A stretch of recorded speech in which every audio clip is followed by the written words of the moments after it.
We're here today for the launch of the seasonal outlook for bushfires for the southern half of Australia. The outlook that we're producing shows that we're probably in for a pretty difficult season this year. We've currently got one of the most significant droughts of the last few decades in the east. So we've seen the warmest start to a year on record for daytime temperatures for Australia. While we haven't faced the drought conditions that have occurred on the east coast, the important thing for the communities of Western Australia to understand is that over 90% of the state of Western Australia is declared as bushfire prone, and so this is no time for complacency.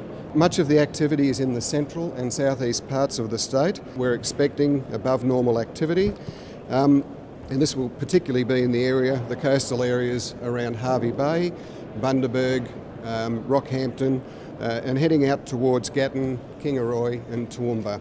The seasonal outlook shows an above average potential for a large part of New South Wales, basically from the Queensland border down to the Victorian border. It's a forested country and it's where people live. We have record dry conditions across New South Wales and the ACT.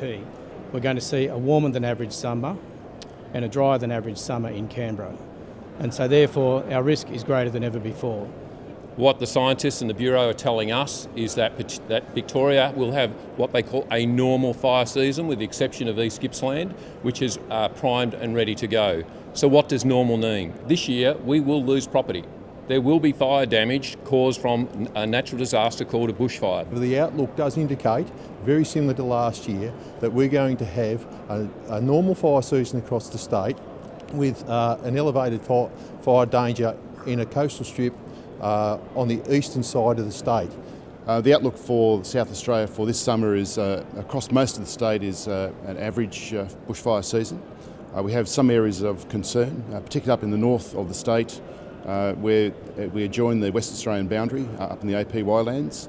And I think if there's one consistent message we've heard from the commissioners and chief officers, it's that communities need to be preparing now and not waiting until they see a fire at the end of the street before they think about what they're going to be doing. Thank you.